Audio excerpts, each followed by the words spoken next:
दोस्तों बात करने वाले हैं पिरामल इंटरप्राइजेज स्टॉक के बारे में। देखो स्टॉक के बारे में दो सबसे इंपॉर्टेंट चीज बताऊंगा, एक तो स्टॉक के पिछले 5 साल के रिटर्न और एक स्टॉक के होल्डिंग पैटर्न के बारे में। देखो हमारे स्टॉक मार्केट में कुछ फ्रेशर्स ऐसे होते हैं, कुछ फ्रेशर इन्वेस्टर्स होते हैं जो 2 या 3 साल के एक्सपीरियंस होते हैं, बिल्कुल नए होते हैं। वो क्या करते हैं, स्टॉक के हल्के फुल्के फंडामेंटल देखते हैं और स्टॉक में कूद जाते हैं। कुछ इन्वेस्टर ऐसे होते हैं जो दूसरों की एडवाइस के ऊपर अपने स्टॉक ले लेते हैं और उसके बाद वो एक ही क्वेश्चन करते हैं जो मैंने यहाँ पे एक्सपीरियंस किया है कि भैया इसमें 1 साल में कितना रिटर्न मिलेगा, भैया 6 महीने में कितना रिटर्न मिलेगा, 2 साल होल्ड करूँ तो क्या रिटर्न मिलेगा, भैया स्टॉक में रिटर्न मिलेगा भी कि नहीं मिलेगा। ठीक है भैया, यहाँ तो प्रमोटर धीरे धीरे होल्डिंग अपनी रिलीज कर रहे हैं, भैया क्या करें। ठीक है, तो ये सारी चीजें सबसे पहले इंपॉर्टेंट होती है। देखो अगर आप किसी भी स्टॉक के पिछले 5 साल के अगर आप रिटर्न चेक कर लेते हो और उसके होल्डिंग पैटर्न को चेक कर लेते हो तो समझ लो आपने 70-80% तो उस एनालिसिस उस स्टॉक की वहीं पे खड़े खड़े कर दी, क्योंकि उससे आपको पता चल जाएगा पिछले 5 साल के रिटर्न से कि भाई स्टॉक में रिटर्न देने का दम है या नहीं है,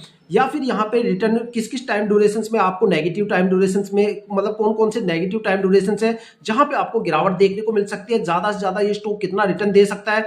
कितने कितने टाइम पीरियड की होल्डिंग पे एक एस्टिमेशन मिल जाएगा भाई कितना रिटर्न आपको देखने को मिल सकता है। ठीक है, साथ में होल्डिंग पैटर्न देखो, जो मेरे अकॉर्डिंग होल्डिंग पैटर्न होना चाहिए वो कम से कम 50% तो प्रमोटर का होल्डिंग पैटर्न होना चाहिए। और अगर देखा जाए 70-80% से अगर ज्यादा प्रमोटर होल्डिंग है तो वो स्टॉक मल्टीबैगर बनने से उसको कोई नहीं रोक सकता। साथ में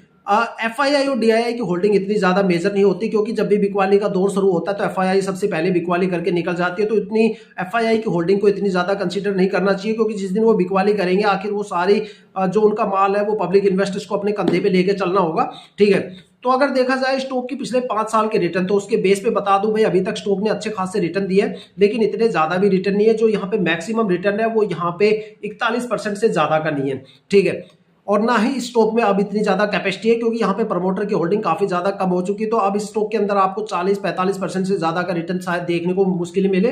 अगर इसकी थोड़ी सी डिटेल में बताऊं पिछले 5 साल के रिटर्न, तो 1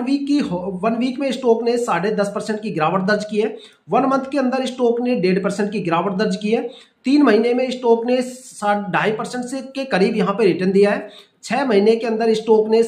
करीब यहाँ पे 25% का रिटर्न दिया है, 9 मंथ में स्टॉक ने करीब 27% का रिटर्न दिया है, 1 साल में स्टॉक ने करीब यहाँ पे 20.5% का रिटर्न दिया है, 2 साल में स्टॉक ने 34.62% का रिटर्न दिया है, 3 साल में स्टॉक ने 22.72% की यहाँ पे गिरावट हुई है, 4 साल में स्टॉक ने 41.57% का रिटर्न दिया है और 5 साल में स्टॉक ने 23.76% का रिटर्न दिया है। तो देखा जाए तो रिटर्न इतने ज्यादा नहीं है, लेकिन फिर भी आपको एक पॉजिटिव रिटर्न यहाँ पे देखने को जरूर मिलेगा हर एक टाइम ड्यूरेशन में, चाहे वो शॉर्ट टर्म और लॉन्ग टर्म। लेकिन यहाँ पे जो प्रमोटर की होल्डिंग है वो 46.30% है, जो पिछले साल